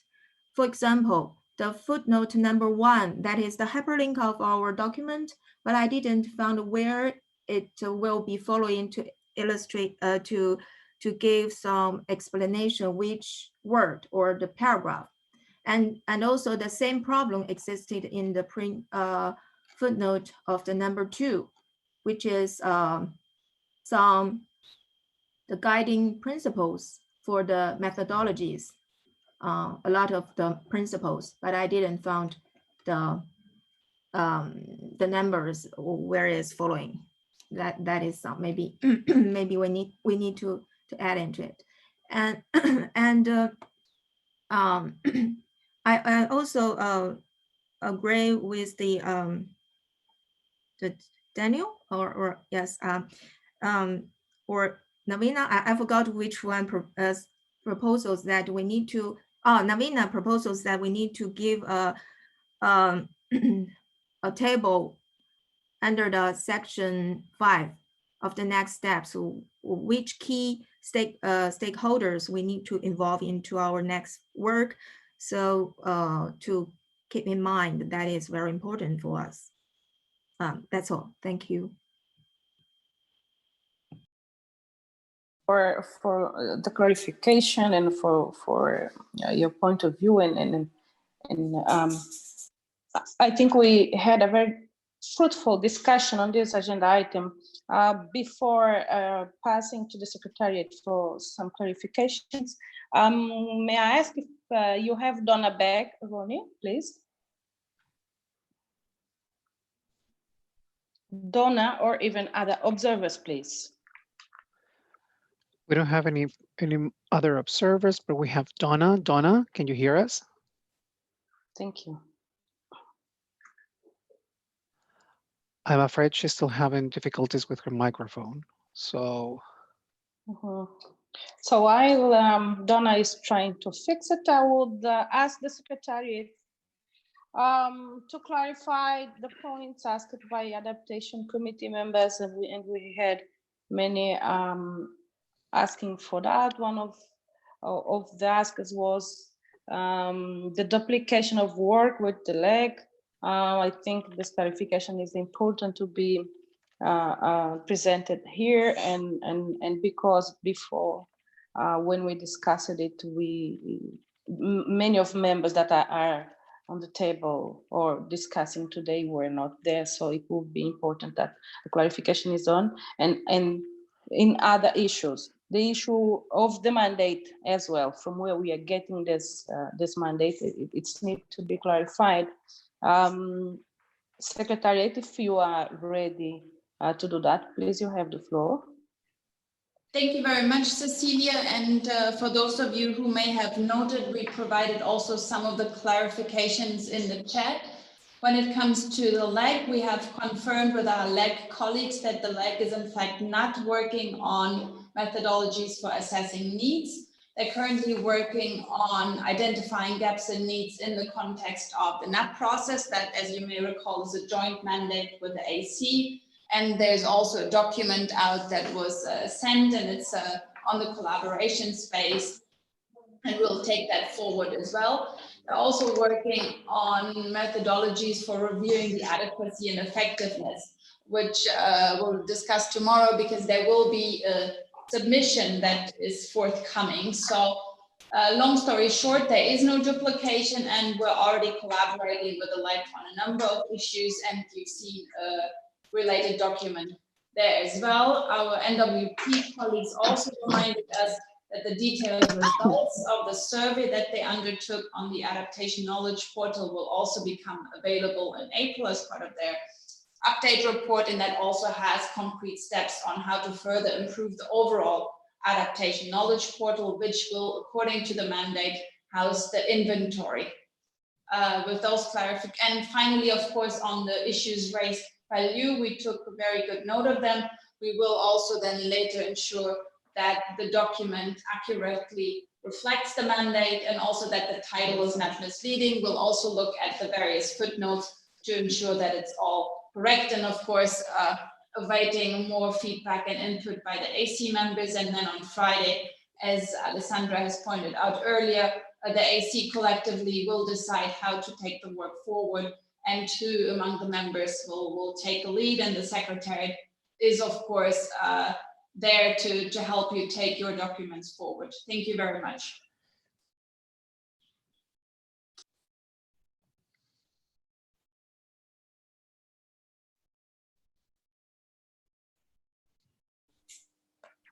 Can you hear me? Now, yes. Yes, sorry. Thank you very much, Annette, for this clarification and explanation. I see Navina asked for the floor. Am I wrong? It's correct. Please, Navina, you have the floor. Thank you, Cecilia, and sorry for coming in again. Just to clarify, Liu, thank you for catching on my point regarding where we get the information. I did not suggest adding a table. I don't think that would be a useful exercise, either in section 5 or any other section. What I said, it was a recap from the last 2 years of discussions that we at some point had, sentence, like a general idea of who we approach, and that general idea is we approach everybody that is relevant, and that's why we don't have such a listing or such a naming of who we will be target in a stepwise manner, but more of the idea of putting forward a submission, and then from the submissions that come in, the secretariat and us members will have a look at the relevant information. I see that the observers are writing on the chat, so I will stop it there.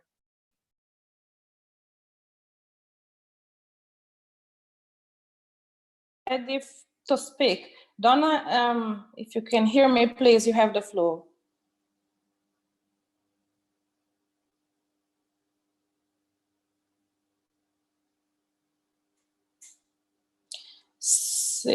Seems like Donna is really facing problems with the mic, with the sound.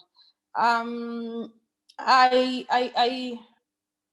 might call up our attention that the time is going. For some colleagues, it's very late.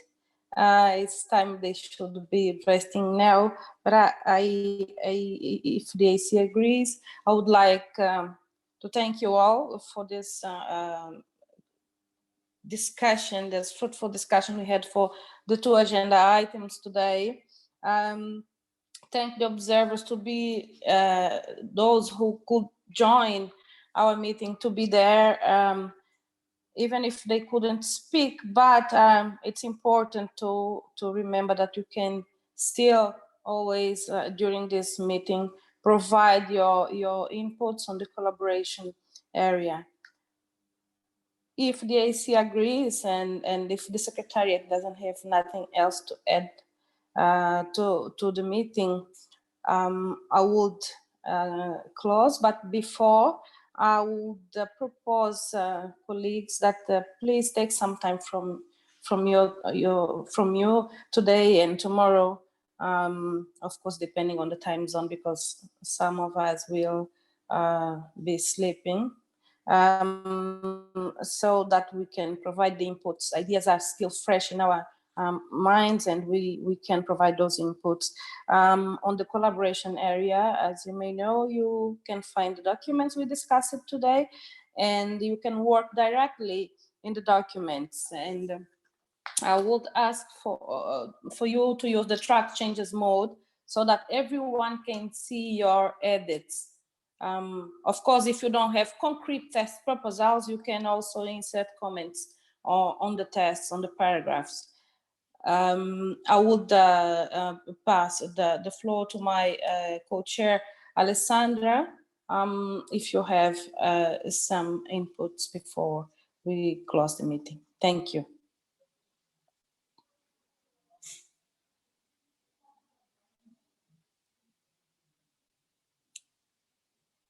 Alessandra, can you hear me? Yes, you you can't hear me? Yes, I can. Thank you very much. I don't have anything to add. Thank you very much, Cecilia and colleagues, for your contribution. I just wish to also thank all of you and the observers in the Secretariat. I think the meeting ran quite smoothly, and I'm sure we will be able to continue this way and make headway with the work and launch the intersessional work as we discussed at the very beginning of today. So I'm really looking forward to reading your inputs, your further inputs in the documents and the collaborative stage, and of course, seeing you all again tomorrow. Thank you very much.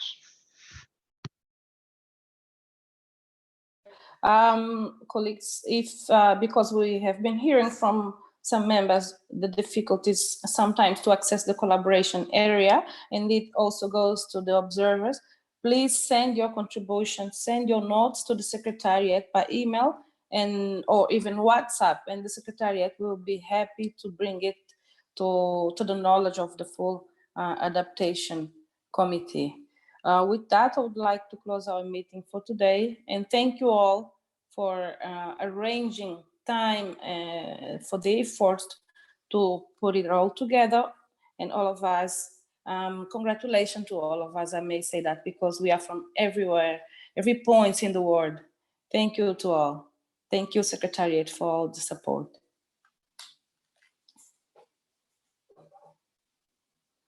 Thank you. Bye, everyone. Bye, Alice.